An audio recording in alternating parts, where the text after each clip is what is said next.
ഇഷ്ടപ്പെട്ട നായകൻ മോഹൻലാലാണ്. ഏറ്റവും ഇഷ്ടപ്പെട്ട നായിക ആരാണ്? എനിക്ക് പണ്ട് ശോഭനൊക്കെ ഇഷ്ടമായിരുന്നു. ഇപ്പോൾ നവ്യ നായർ ഇഷ്ടമായിരുന്നു. ഇപ്പോൾ ഇല്ല. വെള്ളിത്തിരിയുടെ കുറച്ച് പോസ്റ്റേഴ്സ് ഒക്കെ കണ്ടായിരുന്നു. പിന്നെ ഞാൻ മതിയാക്കി.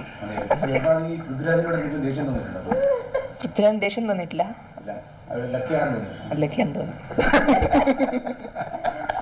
നിനക്ക് നവ്യ നായരോട് നിനക്ക് അങ്ങനെയുള്ള തോന്നലുണ്ടായോ? കല്യാണം കഴിക്കണമെന്ന് മറ്റോ തോന്നി? തോന്നി. കുറെ പേരോട് തോന്നിയിരുന്നു.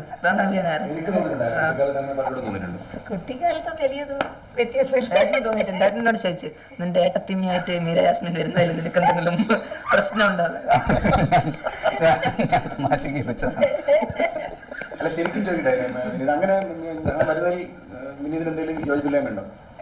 എനിക്കങ്ങനെ ഒരു ആഗ്രഹമില്ല.